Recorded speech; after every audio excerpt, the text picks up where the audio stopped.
안녕하세요. 포텐셜 시크릿입니다. 오늘 소개해드릴 책은 하버드 회복 탄력성 수업입니다. 저자는 게일 가젤입니다. 하버드 의대 코칭 연구소의 설립 멤버이며 명상, 뇌과학, 긍정심리학 등을 활용한 회복 탄력성 훈련법을 개발해 효과를 널리 인정받고 있습니다. 들어가며 직장 상사에게 꾸지람을 듣거나 맡겨진 일을 제대로 해내지 못해도 좌절하거나 자신감을 잃지 않는다. 간절히 바라던 일을 당장은 이루지 못해도 다음에 또 기회가 있을 것이라는 희망으로 오늘 하루를 성실히 살아간다.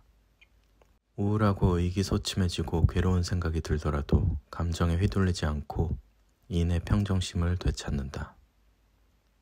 당신이 몇 살이든 어떤 삶을 살아왔든지 간에 이미 충분히 역경과 시련을 겪었을 것이다. 이런 힘든 상황을 돌파할 수 있는 용기와 힘을 주고 내적 자원을 제공하는 것이 바로 회복 탄력성이다. 누구나 내면 깊숙이 회복 탄력성이 잠재되어 있다. 회복 탄력성은 비범한 사람만이 가지는 특별한 자질이 아닌 모든 사람의 내면에 이미 자리하고 있는 공통적인 본성과도 같다. 다만 그동안 우리가 회복 탄력성에 접근하는 법을 알지 못했을 뿐이다. 누구나 회복 탄력성을 소유하고 있고 누구나 회복 탄력성이 필요하다. 알고 보면 누구나 크고 작은 인생의 시련을 겪고 있다. 따라서 모든 사람은 회복 탄력성이 필요한 존재다. 이 책은 일상 속에서 회복 탄력성을 발견하고 내면의 강점과 적성을 개발할 수 있도록 안내하고 있다. 다음의 16개 문항은 회복 탄력성 지수를 테스트하는 문항입니다. 매우 그렇다를 5점, 그리고 전혀 그렇지 않다를 1점으로 5점부터 1점까지 점수를 매겨보시기 바랍니다. 1. 새로운 일이 주어져도 잘 해낼 자신이 있다. 2. 실패를 통해서도 배우고 다음의 접근 방식을 바꾼다. 3. 일이 계획대로 진행되지 않아도 불안해하지 않는다. 4. 내 주변에는 고민을 터놓을 친구나 동료가 있다.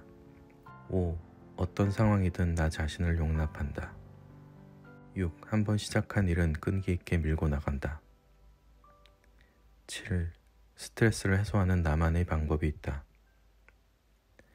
8. 나만을 위한 시간을 따로 갖는다. 9. 미래에 대해 긍정적으로 생각한다. 10. 내가 통제할 수 없는 문제들은 걱정하지 않는다. 11. 도움을 청하는 것은 약점이라고 생각하지 않는다. 12. 삶의 변화가 생기면 그에 맞게 생각을 바꾸려 한다. 13. 감정적인 문제가 대인관계나 일을 방해하지 않는다. 14. 감사해야 할 일이 많다. 15. 나는 평소 아니요보다는 예라고 자주 말한다. 16. 나는 언제나 사랑받는 사람이다. 16에서 37점이 나왔다면 회복 탄력성이 비교적 낮은 편입니다. 38점에서 59점은 회복 탄력성이 높지는 않지만 개선의 여지는 충분히 있습니다.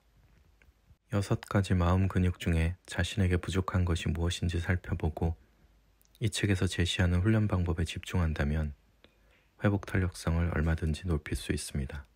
10에서 80점은 회복 탄력성이 비교적 높은 편입니다. 저자는 일상에서 회복 탄력성을 개발하기 위한 유용한 몇 가지 훈련을 다음과 같이 정리하고 있습니다. 첫째, 마음챙김 훈련을 활용한다. 마음챙김 훈련은 회복 탄력성 개발에 유익하다. 마음챙김은 지금 여기서 당신의 생각과 감정과 신체의 주의를 기울이는 것이다. 머릿속에서 만든 허황된 이야기에서 벗어나 실체적 진실에 주목할수록 회복 탄력성을 위해 무엇이 필요한지 알게 된다. 이를 위해 가장 필요한 것은 마음챙김 명상이다. 둘째, 자기 공감 능력을 갖춘다. 누구도 완벽한 사람은 없다. 우리는 생각보다 꽤 괜찮은 사람들이다. 타고난 부정적 편향은 우리를 허물과 잘못에만 초점을 맞추게 한다. 따라서 부정적 성향을 의식적으로 경계해야 한다. 내면 비판자가 회복 탄력성을 개발하려는 의지를 꺾지 못하도록 막자. 스스로에게 관대해야 남에게도 관대할 수 있다. 셋째, 긍정성에 초점을 맞춘다. 우리 뇌는 말랑말랑하여 우리가 경험하고 집중하는 것을 토대로 부단히 새로운 신경회로를 개발한다. 긍정적인 것을 거듭 생각하면 신경회로가 더 긍정적인 변화를 향해 확장된다는 말이다. 염려, 두려움, 불안과 관련된 신경회로는 덜 사용할수록 위축된다. 그러므로 현대 신경과학은 잘 되는 일에 일부러 집중하는 것이 중요하다고 강조한다. 인생에는 피하기 어려운 시련이 있기 마련이지만 뇌의 강력한 재생 능력을 활용하면 현실을 새롭게 바꿀 수 있다. 과거는 바꾸지 못하지만 현재는 얼마든지 바꿀 수 있다. 긍정적 경험과 성공에 몰입하면 뇌는 그것에 집중한다. 불만, 분노, 원망 등 부정성을 내려놓을 때마다 긍정성은 더 크게 자란다.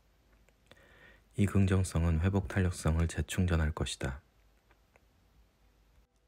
넷째, 다른 사람과 교류한다. 좋은 인간관계는 회복 탄력성에 도움이 된다. 인간은 고도로 사회화된 종이므로 사회적 교류를 통해 받는 격려, 인정, 위안, 지지의 중요성을 과소평가해서는 안 된다. 소소한 교류이든 깊은 관계든 어려운 시기를 헤쳐나갈 생명줄이 되어준다. 마지막으로 존재의 3가지 징표를 기억한다. 힘든 시기에 이 3가지를 명심하면 세상이 달라 보인다. 첫 번째 징표는 누구에게나 나쁜 일과 고난은 늘 일어나기 마련이라는 것이다. 두 번째 징표는 모든 것은 항상 변한다는 것이다. 세 번째 징표는 삶에서 내가 진짜 주인공인 경우는 많지 않다는 것이다. 이 진실이야말로 회복 탄력성의 견고한 발판이 될 것이다. 존재의 3가지 징표를 마음에 새기면 이체 화살로부터 오는 고통을 훨씬 줄일 수 있다. 회복 탄력성은 일회적인 결정이나 행동이 아니라 지속적인 과정이다. 회복 탄력성은 평생에 걸쳐 무수한 선택으로 쌓아 올리는 것이다.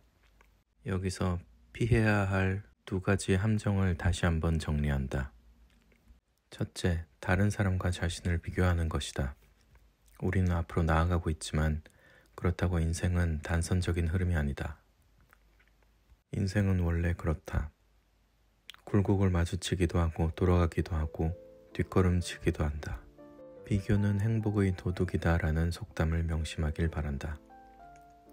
남들과 비교하는 것은 불행으로 가는 지름길이다. 회복 탄력성은 얼마나 비교를 자제하느냐에 달려있다. 두 번째로 자기 돌봄을 뒷전으로 미루는 것이다. 당신은 날마다 회복 탄력성을 높이는 데 투자할 수 있다. 하지만 누구나 자기 돌봄을 뒷전으로 미루라는 압박을 느낀다. 평소 꾸준히 회복 탄력성을 재충전해 두지 않으면 막상 필요할 때 결핍을 느끼게 된다. 아무리 분주해도 하루도 빠짐없이 자기 돌봄을 위한 시간을 가져야 한다. 틈틈이 가지는 소소한 순간도 좋다. 당신의 안녕에 투자하자. 자기 돌봄을 우선순위에 두는 것이 이기적인 것이 아니다. 자신을 돌보지 않으면 다른 누구도 돌볼 수 없다. 누구도 과거로 돌아가 도입부를 새롭게 쓸 수는 없겠지만 엔딩은 얼마든지 새롭게 쓸 수 있다. 우리가 마주했던 역경과 트라우마는 바꿀 수 없다. 출생 배경과 가정도 바꿀 수 없다. 과거의 나 자신과 다른 사람의 행동도 바꿀 수 없다. 하지만 당장 오늘부터 인생의 새로운 엔딩은 써나갈 수 있다. 우리는 자신의 인생을 써내려가는 작가다. 이 진실을 깨닫는다면 그만큼 회복 탄력성도 높아질 것이다.